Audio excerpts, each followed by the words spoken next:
And we will be posting that recording on the website that's been circulated already for folks who couldn't be at this. If there are any questions folks have that we don't have easy answers to today, we'll also be sure to follow up with you personally and post any answers to those questions that didn't get addressed here on the website as well. We'll share that link at the end. And I'm just going to be leading us through the first part of this presentation.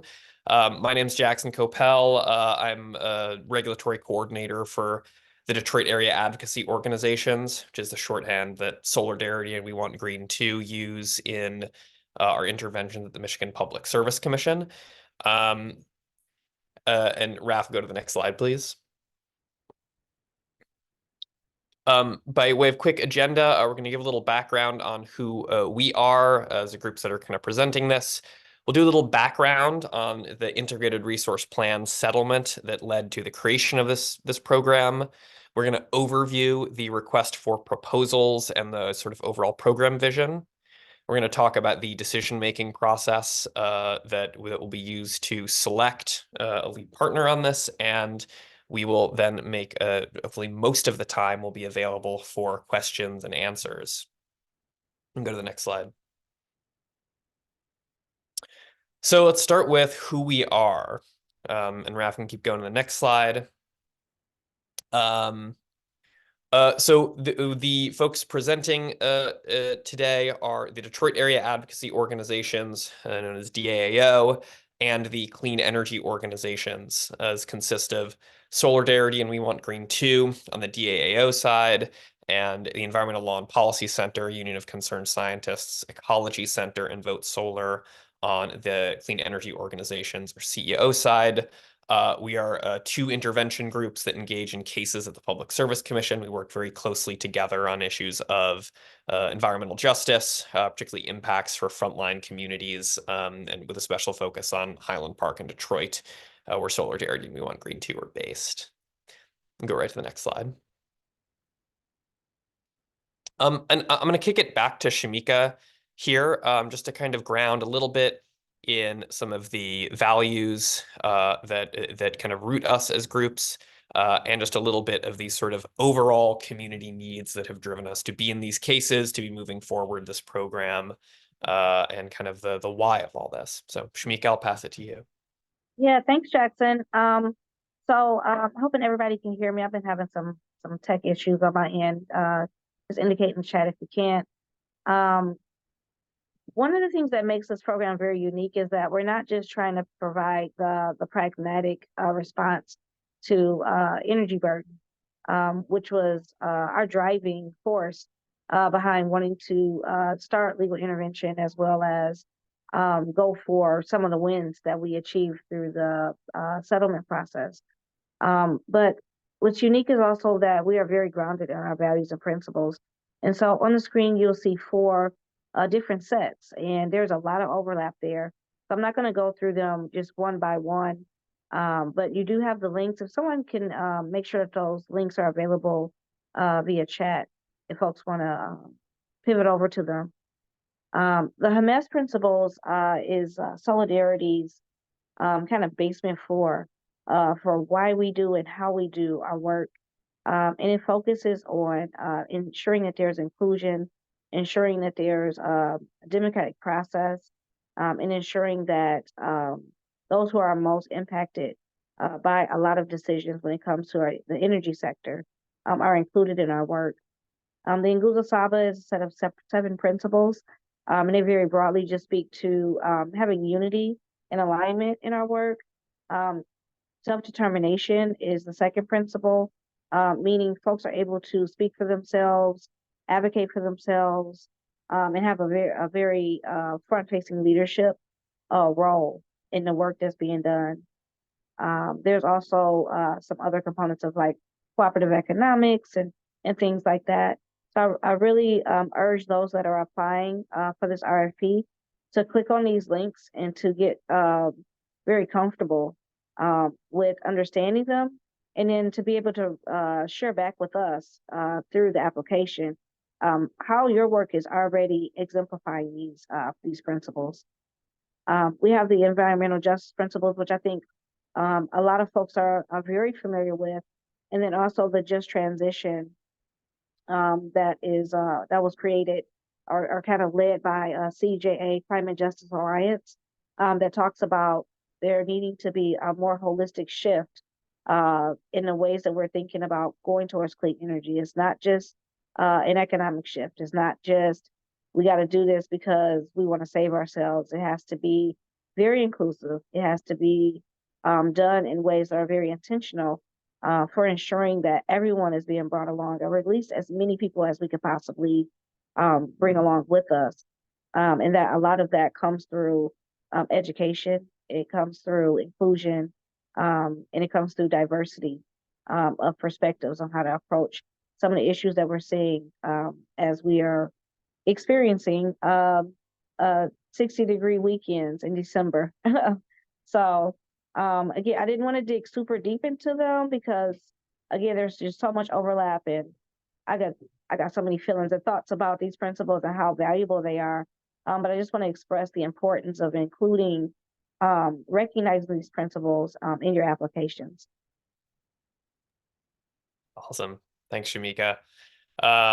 Yeah, we want to be approaching this from like a values-based orientation. So I'm going to start by giving a little background on the settlement of the Integrated Resource Plan, which kind of gave rise to this initial pot of funding for the Whole Homes, Whole Community program. Raf, go to the next slide. So in 2023, frontline communities and our allies fought for and won community benefits in DT Energy's 15-year energy plan. The CEO and DAAO groups collaborated closely on some modeling work with PSE Healthy Energy that was aimed at uplifting the connections between directing home improvements, including energy efficiency, solar, and demand response, to low-income households and cost-effectively reducing energy poverty. So in addition to being rooted in these deep values, we also did a lot of technical analysis aimed at showing that if we want to reduce energy poverty, we have to ensure that, that communities have access to efficiency and emerging technology that permanently reduces energy burdens. I'll go to the next slide. So a big outcome of this in our in the sort of settlement negotiations and discussions with DTE and other stakeholders led to the settlement, including an $8 million commitment to supporting low-income households to conduct home repair and implementation of efficiency, solar, and storage. I have the full sort of language of this settlement term is provided here. For reference, I'm not going to read it all, but it outlines the total funding commitment, the timeline of when it is going to be released, and that it is going to be the CEO, DAAO groups, the Attorney General, the Public Service Commission staff, and DTE determining the direction of these funds. We'll go to the next slide. So following the approval of the settlement agreement, DAAO and CEO led the post-settlement process to establish program scope and develop the language for this RFP in collaboration with the other settlement stakeholders. The final RFP represents the work of DAO and CEO and the discussions, input, and sort of like final support of the commission staff, Attorney General's office, and DTA. And we can go right on to the next slide. So I'm going to overview the request for proposals here. Try and just give a little context. I'm not going to repeat everything that is in the RFP itself, but try to just give an overall picture here for folks who are trying to parse all that content.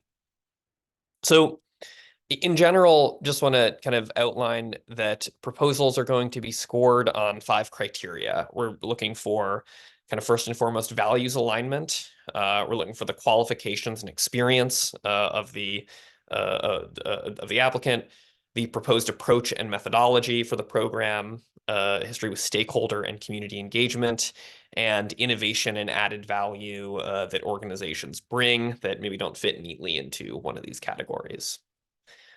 And go to the next slide. So in kind of designing this, we came to a couple of key program elements that we wanted to frame this program. And we envision a 4-year program that delivers whole home benefits to hundreds of low-income households, creates jobs, and strengthens community capacity while that is going on. And these two key elements that stood out to us were a geographic focus and taking this whole homes approach that is present in the title. And we can go next slide. So yeah, the first component of this was, and we did a lot of thinking about what the whole homes approach needs to look like. So we see that, at the core of this, right, there needs to be a base of education and engagement with households that many folks need a lot of upfront engagement to be able to make sort of self-determined decisions about engaging with and accessing these funds. We'd conduct extensive energy auditing on the homes and then get into home improvements. We also really wanted to be clear that we need to meet households where they're at. If a household has, say, a significant structural issue that's a major safety issue in the home, we're not going to start putting insulation in the walls until that has been dealt with. So we kind of outline here that we want to be meeting households wherever they enter the trajectory from those critical health and safety improvements to the improvements to reduce energy use and make energy use more efficient, into implementing solar and battery storage that meet some of those energy needs and create some resilience. And that finally, this is not a sort of like one and done program. That we want to be doing continuing education and engagement with households that participate because this is not everything. And we want households to be, through engaging in this program, becoming active participants in the energy transition. We'll go to the next slide. So key to that is that we outlined a geographic focus of this program to the home communities of Soulardarity and We Want Green 2. That is Highland Park in the center of Detroit and the east side of Detroit in the 48214 zip code.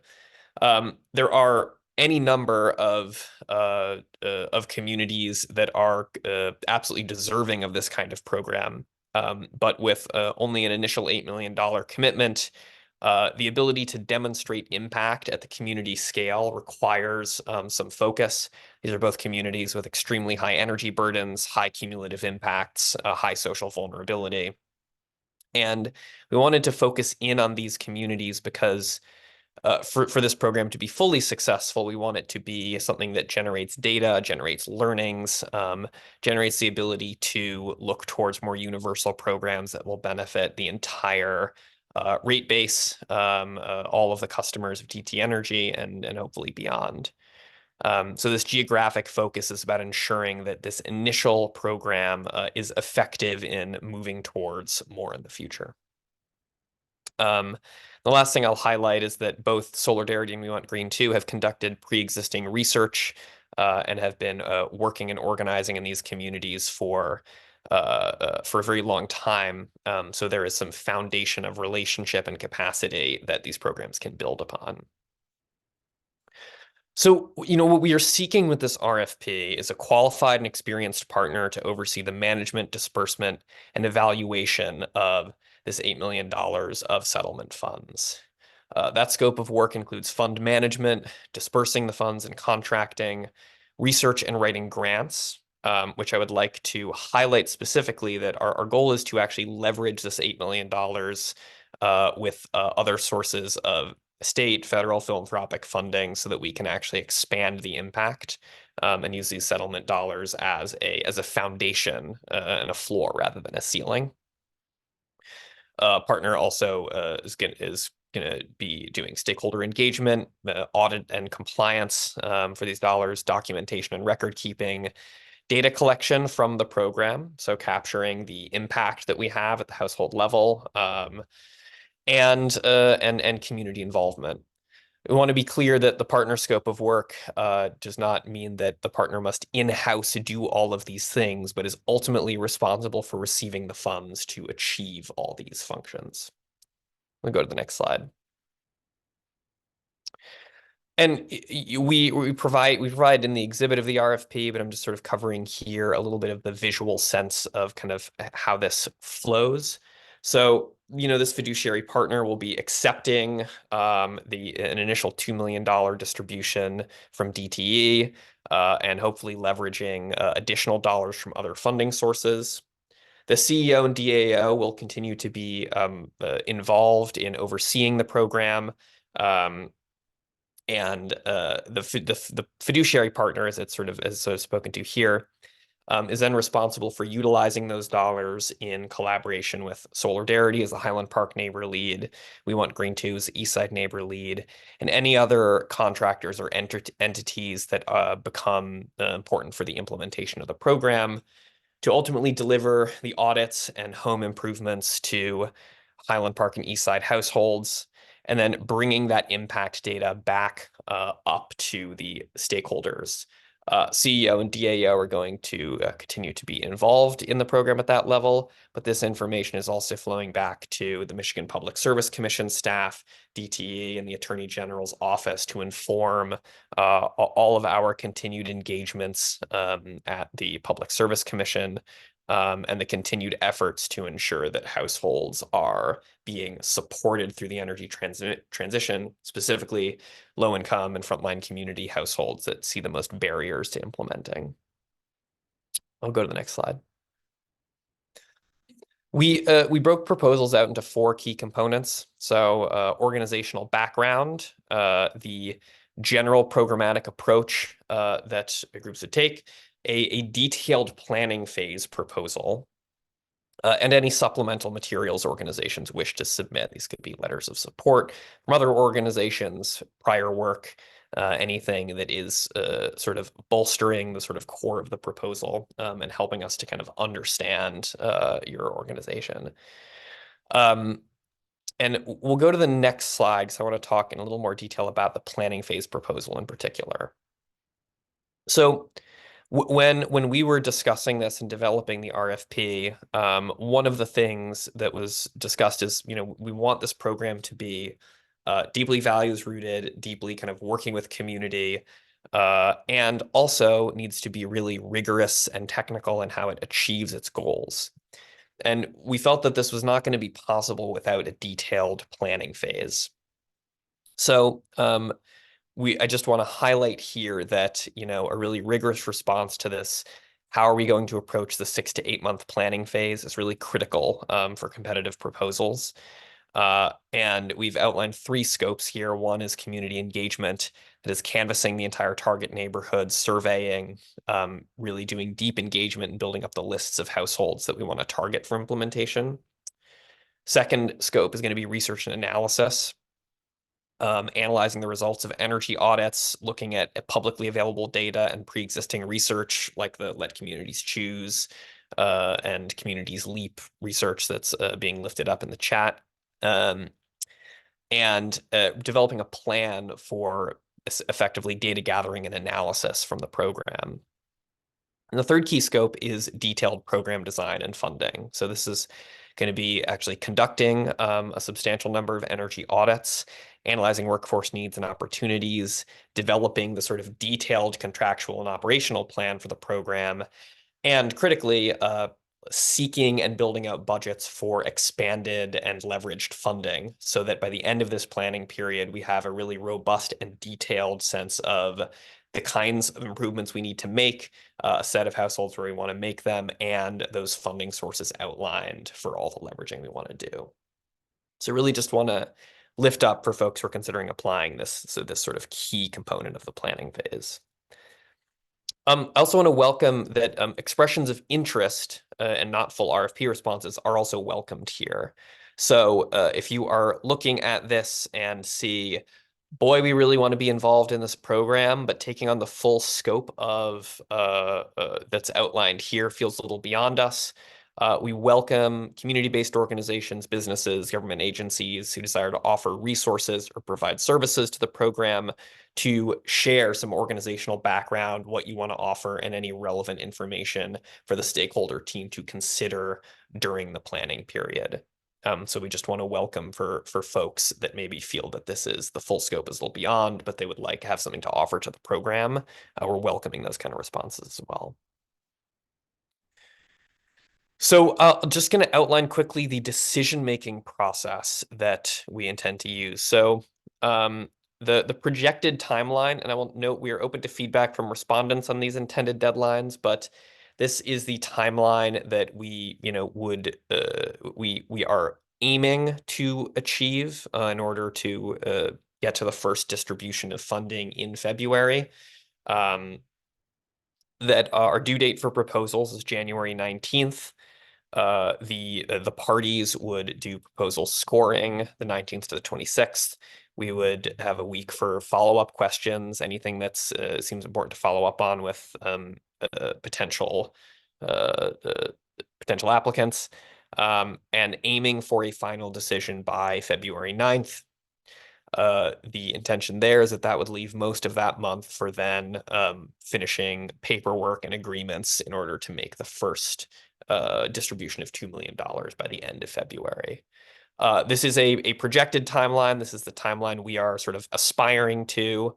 If we need more time for review to make sure we're doing a robust job, depending on how many responses we get, this may extend slightly. So please look at this as aspirational. We can go to the next slide.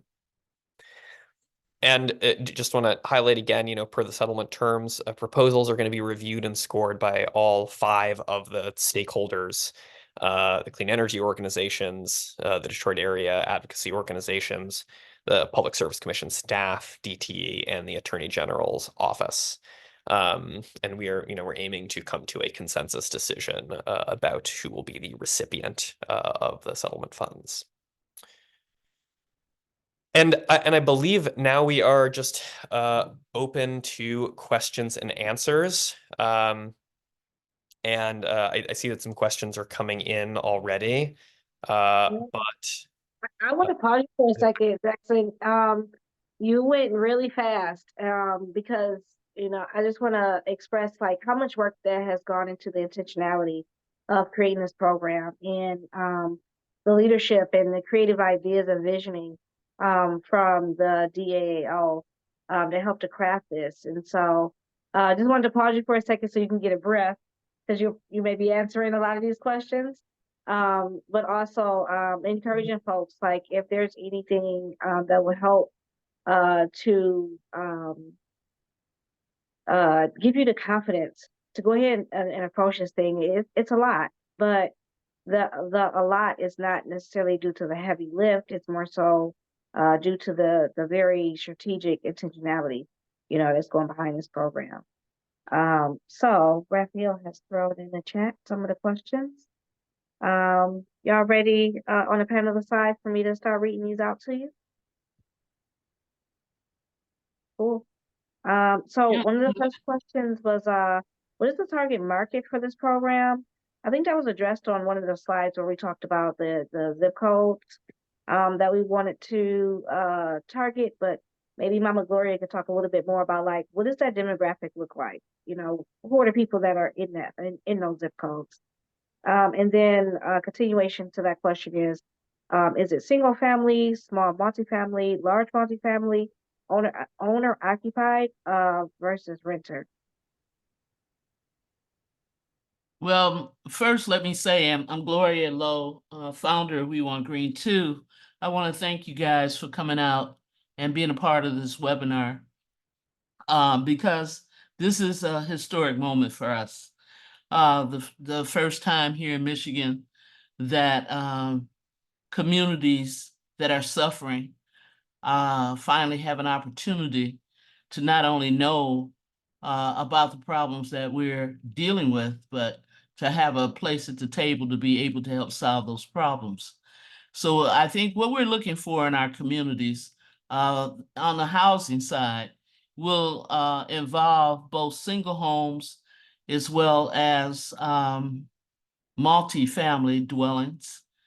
The real estate is relatively old. I know on the east side, we're looking at early 1900s with those homes in Highland Park, I think being a little older coming in around the 1920s forward. So we're looking at homes that are very old, that have not had an opportunity to be upgraded in many, many years.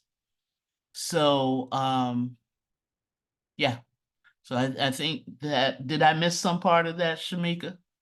No, not at all. I think that is a great description of why we targeted these particular neighborhoods, and also why they're unfortunately the perfect places for us to be able to do this pilot, so that we can roll out and deploy way more clean energy.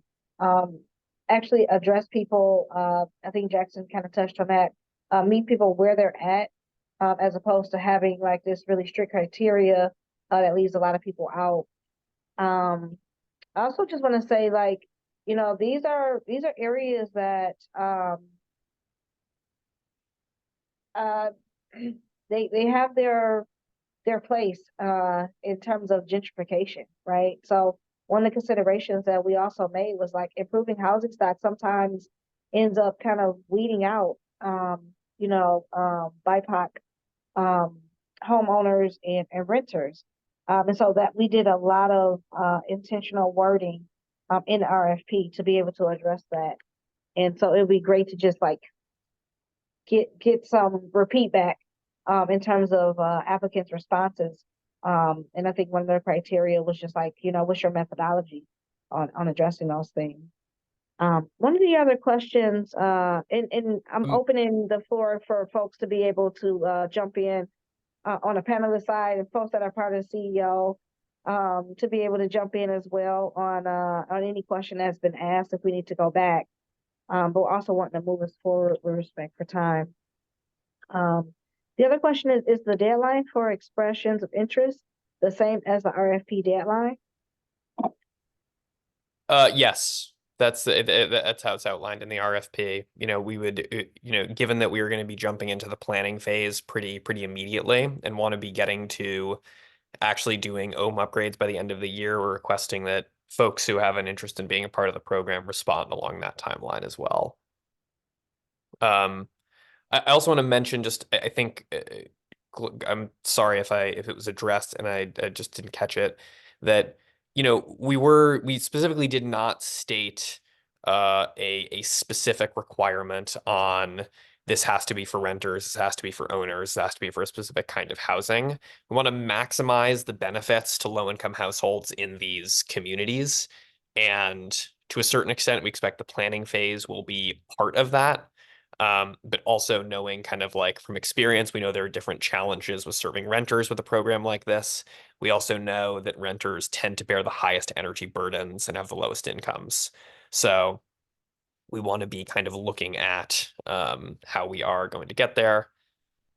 I just see, and I can say yes, we're asking for those responses at the same time as the overall response. Shamika, if it's okay, I can just answer a couple other things that people said in the chat, if that's helpful. No, I wanted to actually read the questions out loud in case Cool. there's some other generative conversation that comes from them. Sure. But I wanted to add on to what you said, Jackson. One of the mainstays in the way that we'll be able to gather data, which we have been for the past 10 years trying to get from DTE and other decision makers, is an energy audit. That energy audit is so important and critical to validating the substantialness and the sustainability of a program like this. So I just wanted to uplift that as being a really key element to the program. And nope, I'm gonna take my time and I'm gonna read the questions. Because I'm seeing so many more pop up like as we're talking, Jackson. I don't want you to breeze through them and miss anybody, if you don't mind. Mama Gloria, did you? Yes. Yep. I kind of want to piggyback on Jackson and Shamika. This program, as Shamika has stated, is very, very dear to us. Many of you probably know of various programs that we've had here in the city, both cities and throughout the state, how we've addressed energy issues, energy efficiency, weatherization. This is not a hit and miss program. Our organizations on the DAAO side are dedicated to making sure that the improvements and the upgrades and the repairs that we do will allow families to stay in their homes for years to come. Keep in mind that this is just a pilot program that we're hoping will set the model for the city of Detroit. And keeping with our principles and adding to that also the Justice 40 principles that are very explicit when it comes to thinking and dealing with gentrification. We have a lot of issues here in the city relative to climate change, the flooding issues, and all of that. So we spent a lot of time designing this program to be able to also handle those type of issues should they come back around, particularly into the city of Detroit, that what relief do we offer those individuals that are in high flooding zones? So when we think about what we're trying to do here, I don't, I think it would be wise not to think about how previous programs have been designed, because especially on my side of the board, we can say that most of those programs have failed, and it is not our intention to fail with what we're designing today.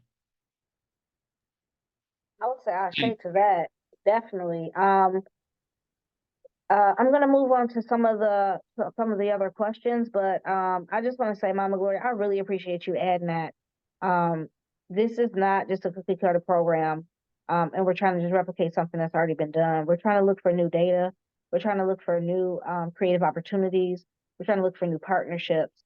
We're trying to look for new ways to be able to. And one of the values that was on the list was just transition. Folks that fully understand what that can look like. Frank, I'm gonna go ahead and kind of couple all of your questions together. And if any of these need some editing or add-ons, please feel free to drop it in the chat. But Frank is asking, how much of the $8 million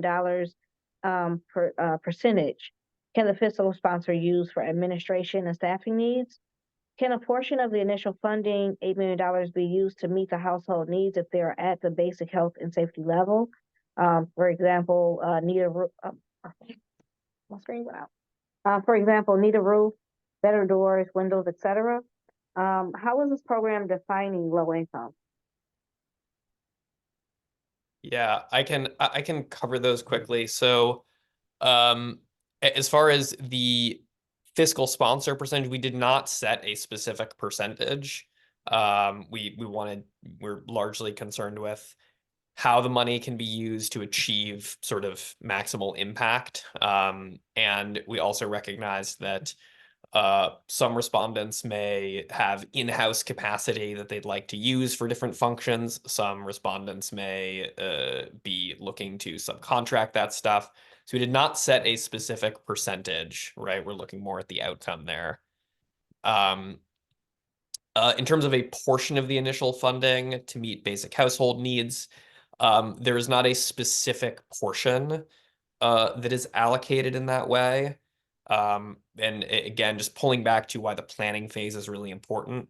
We want to look at all of the different sort of programmatic leveraging we can do, because this funding is a donation from DTE coming out of the settlement, and it isn't boundaried to a specific sort of rate-based function.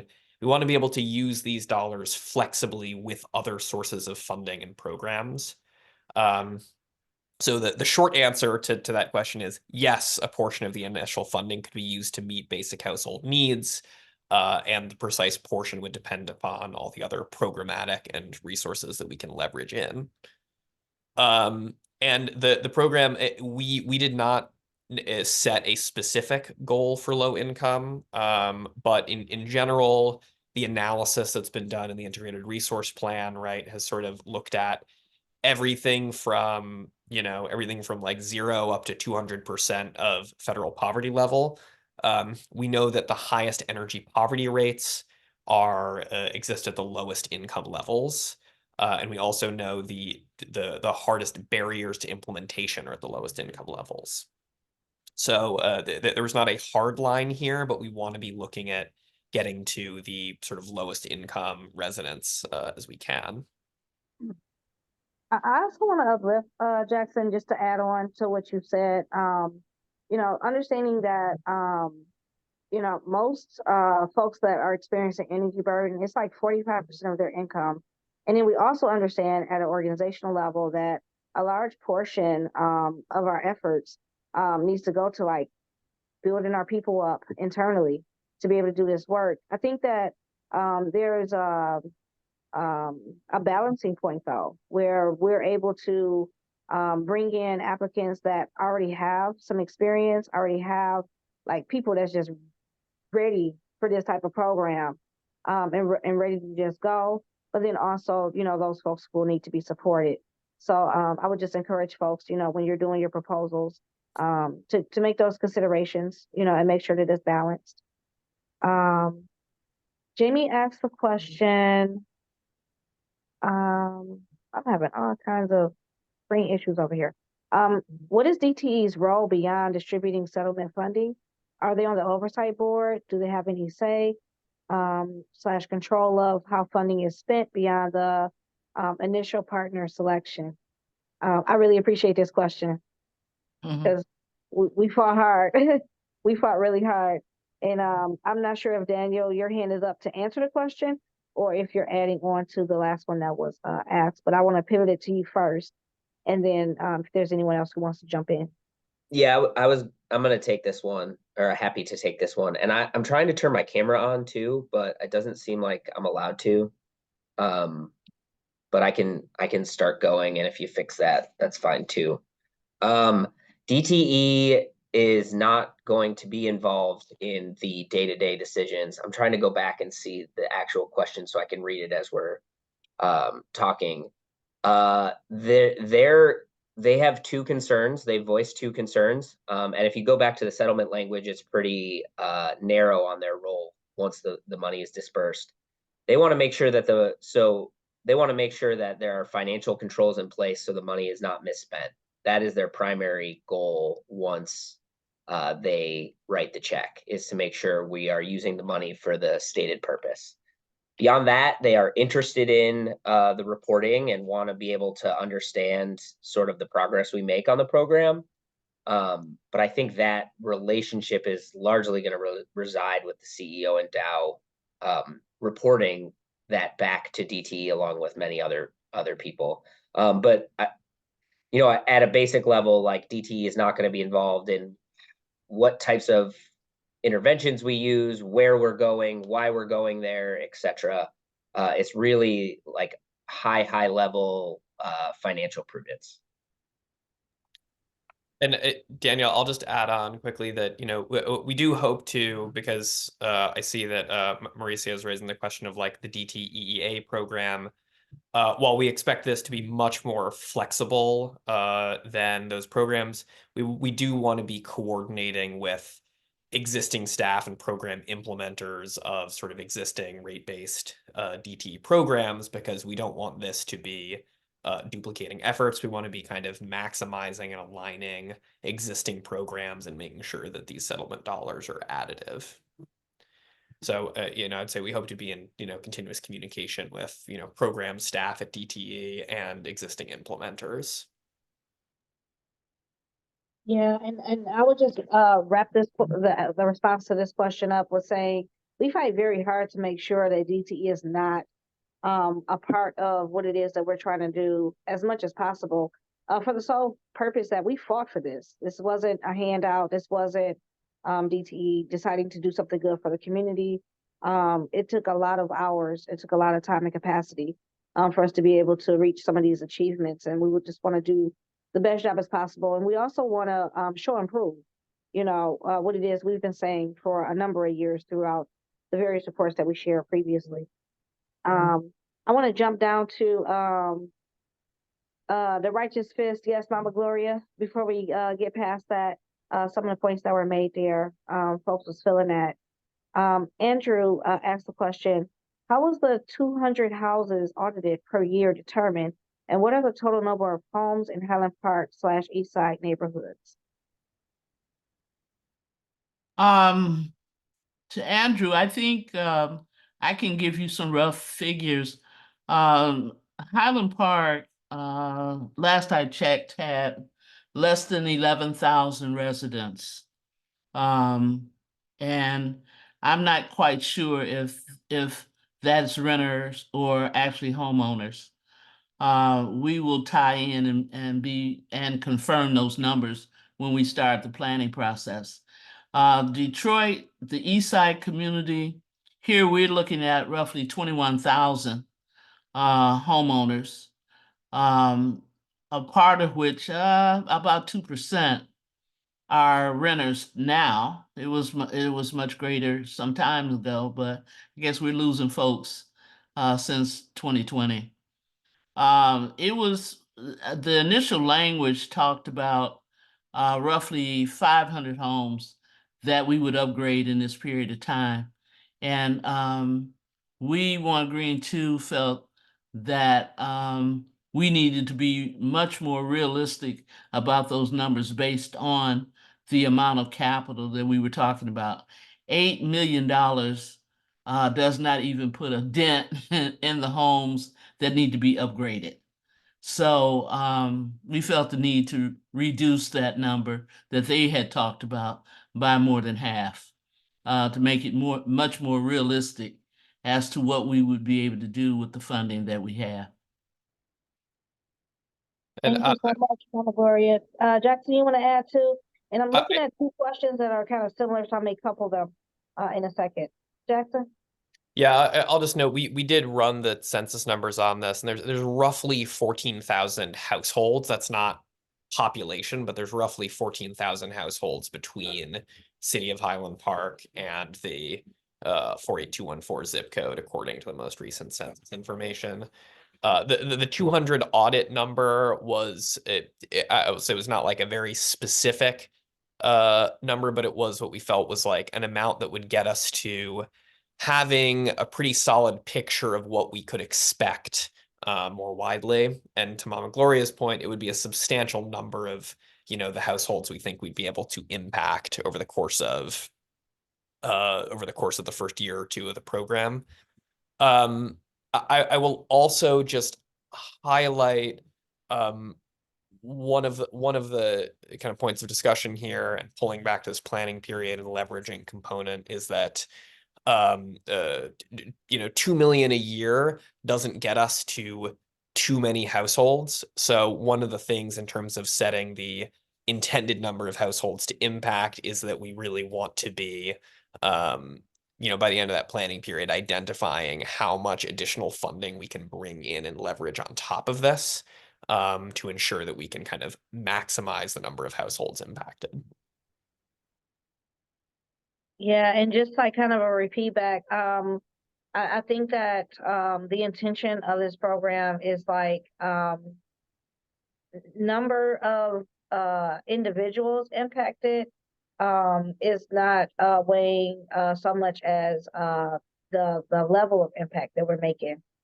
Again, just reminding folks that this is a pilot, and so we're not going to be able to do all the things as much as we want to, but we are definitely looking for folks that are able to leverage these dollars for us to be able to do way more than we possibly could, with $2 million a year. So going back to the questions here, there were two questions I wanted to kind of combine here. So the question from Mauricia, I hope I'm pronouncing that right.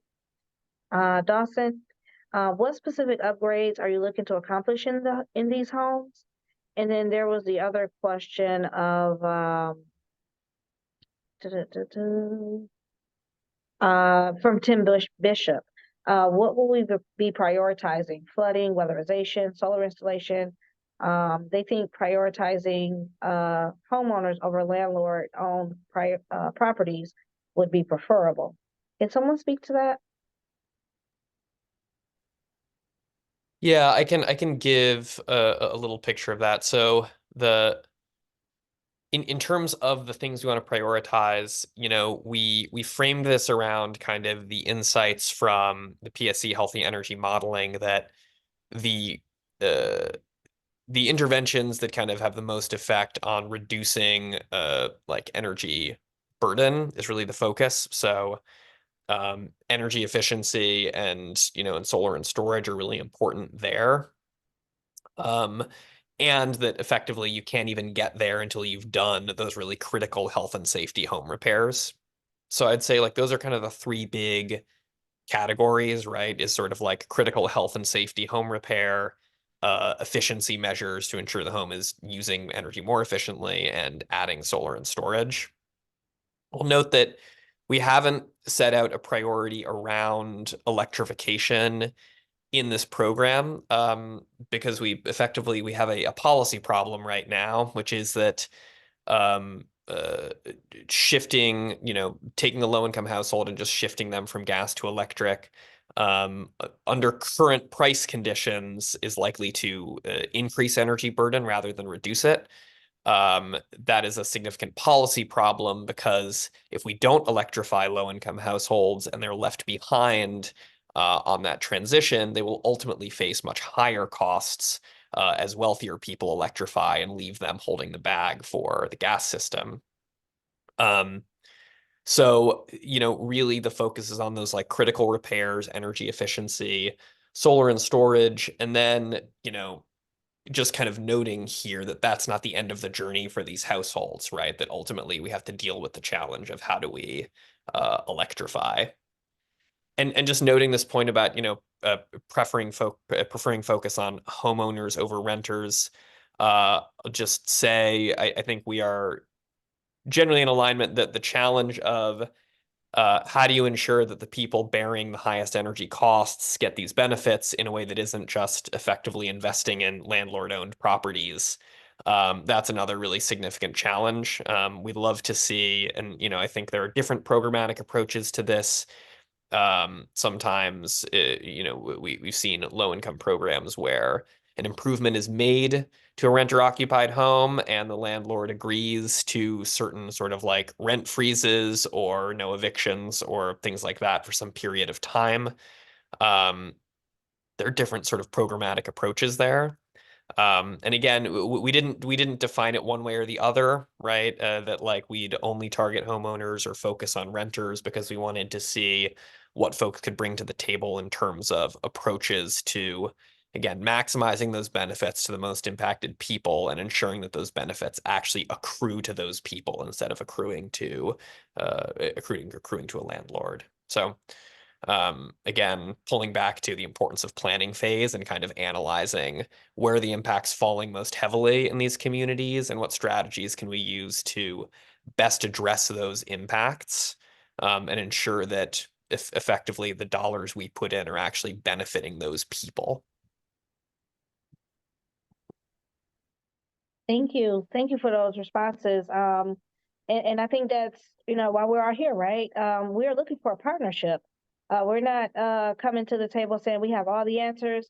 What we're presenting is an opportunity for us to be able to work collaboratively and for us to be able to kind of hash out scenarios and be able to use this pilot to demonstrate the best of all those scenarios.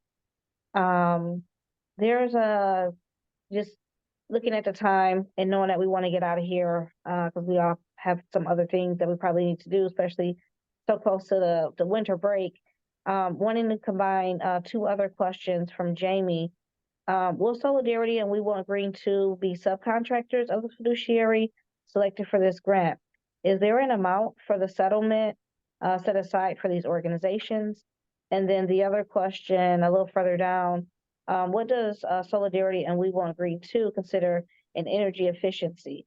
Is it weatherization, insulation, and air sealing, or does it include building electrification, heating pumps for space, and and water heat, electric cooktop and dryer, and or replacing appliances with Energy Star? We might need two folks to maybe chime in on this one because I'm combining it, but I think it requires definitely like some two perspectives, like the technical side and then like the actual, getting to know the people side.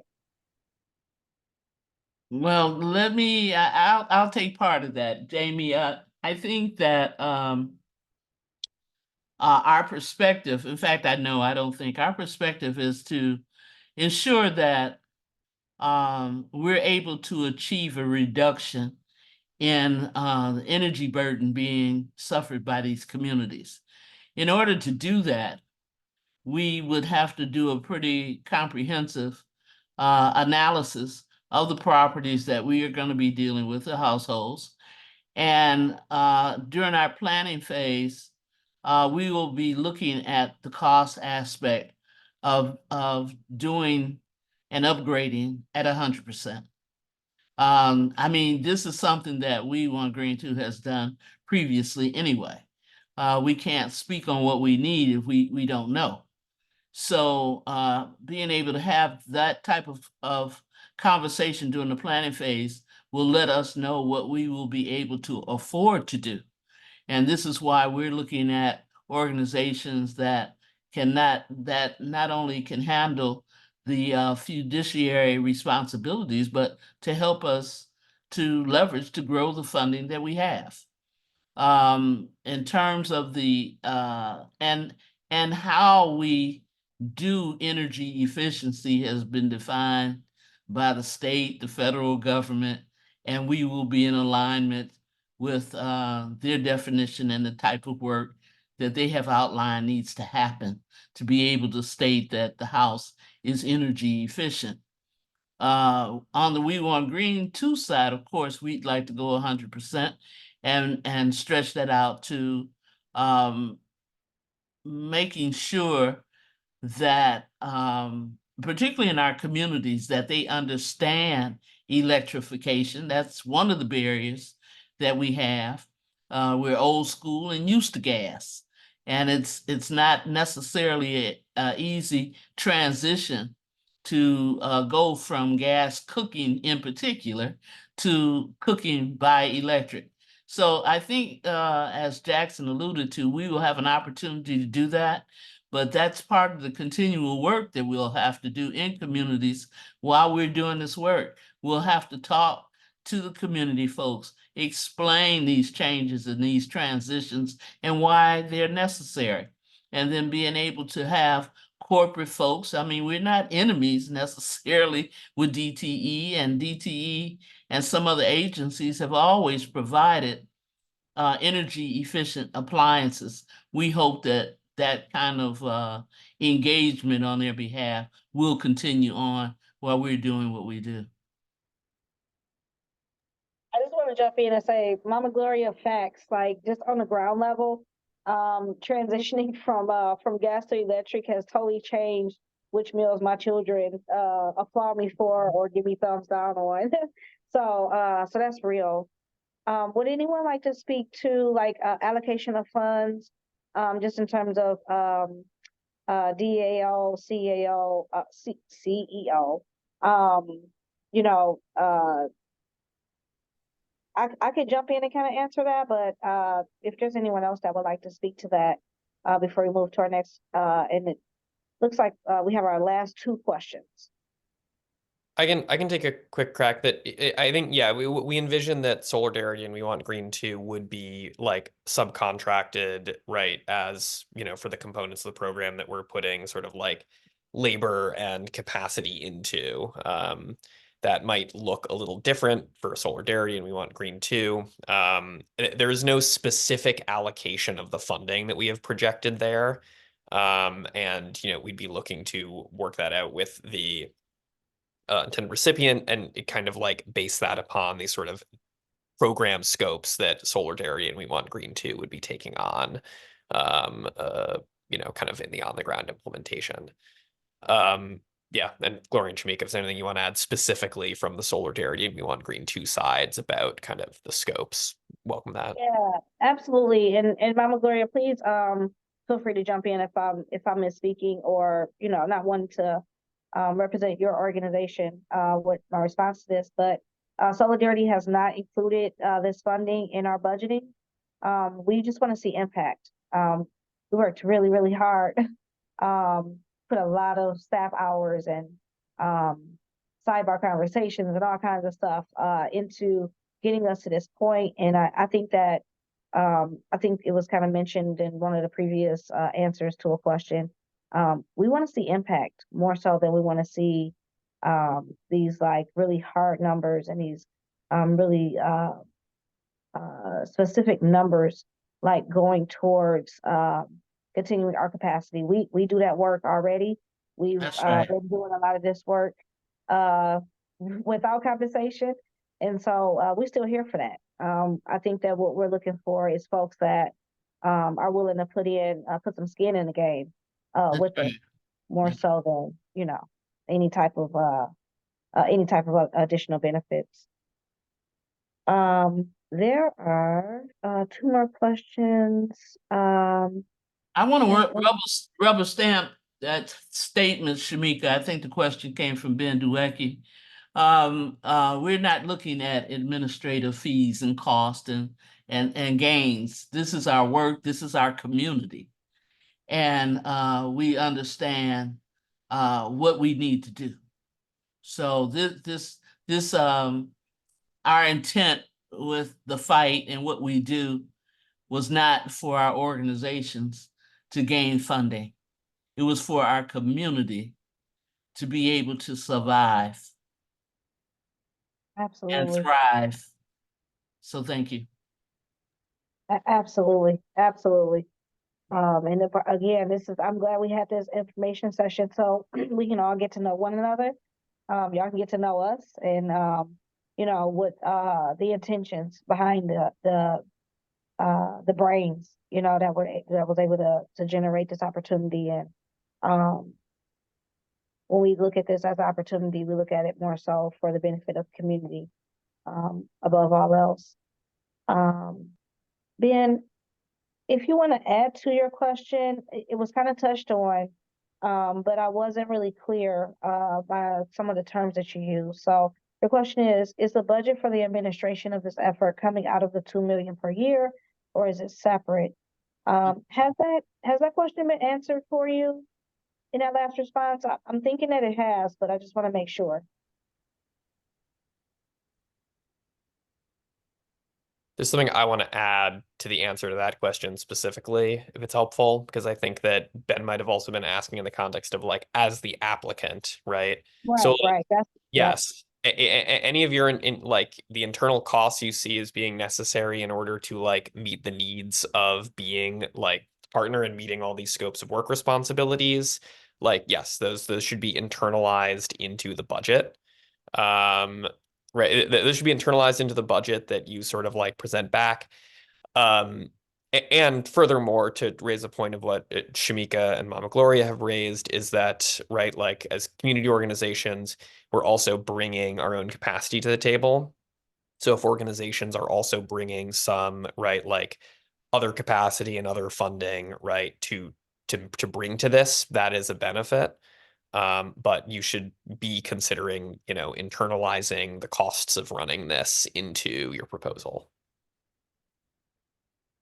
Yeah, thank you. I appreciate that that add-on. And I think that we did address Ben's question. So we kind of have an add-on to a previous question that was asked. And maybe we can clarify a little bit more, especially when we're talking about like leveraging, right, resources, not only just the dollars, but a number of clean energy programs that exist out here already. The question is, for instance, DTE EEA program provides furnaces. HWT, I'm assuming that's hot water tank, or roof repairs for low income residents in Detroit. Will the program mimic the same repairs? May I add into that? Absolutely. Thank you for that question because we're pretty well versed on the various agencies, including DTE and what they provide. But when we talk to energy efficient experts, we find that what they provide is not sufficient. We found that it does not really impact the energy burden that the community at large is really dealing with. Just based on the fact that these agencies contract with other contractors. And when we talk to the contractors, oftentimes we find that they know little or nothing about true energy efficiency and what it's really about and how it's accomplished. That definitely sounds like boots in the mud work, Mama Gloria. And you and I already know through trial and tribulation, some of the gaps that we have. And I think that what's really important is that this program strives to fill a lot of those gaps and do more. And Yes. so I just want to know we're at 2:06. And again, just want to keep in time. That was the majority of our questions.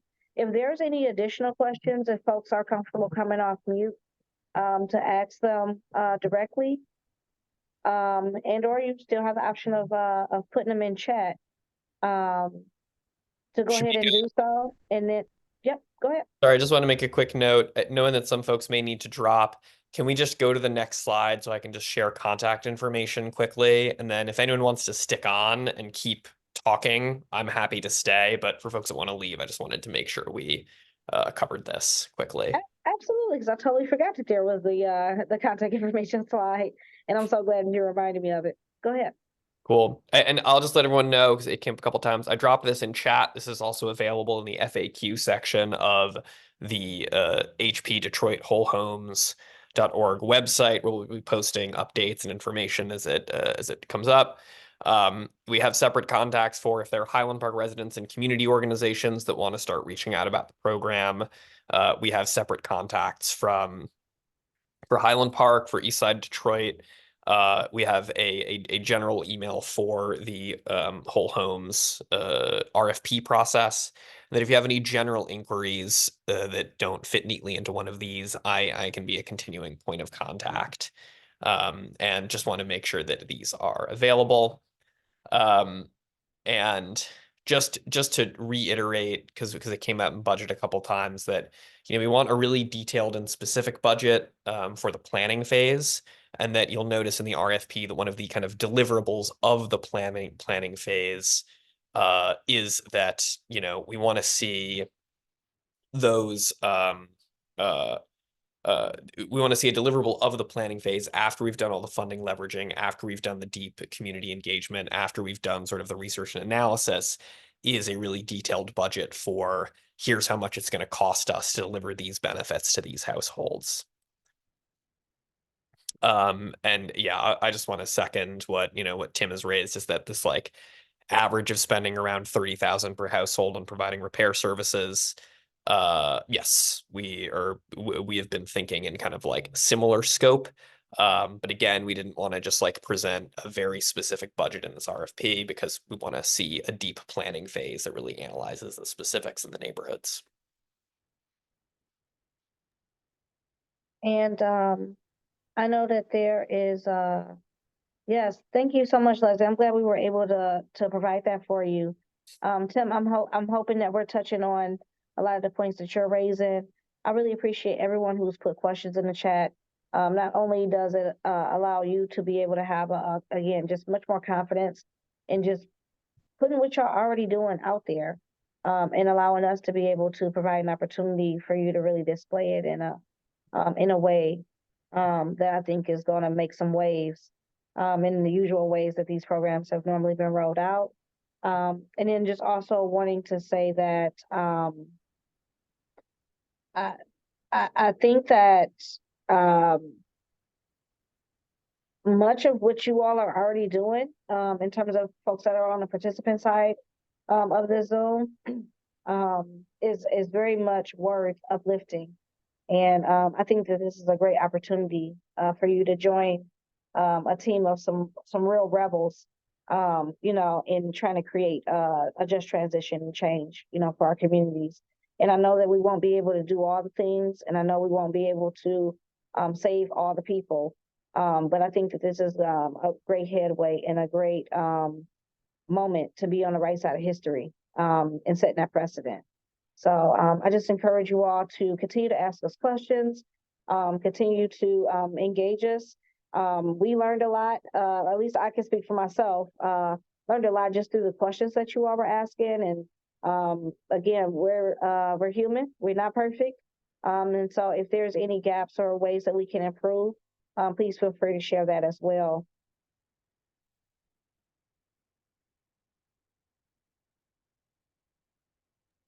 All right, I'm gonna So kick it over much. to Raphael. This is the most quiet Raphael has ever been in any meeting I've ever been in, and he does a really a great job of like wrapping stuff up. So, Raphael, you've been on the tech side, dropping the links, doing the slide deck.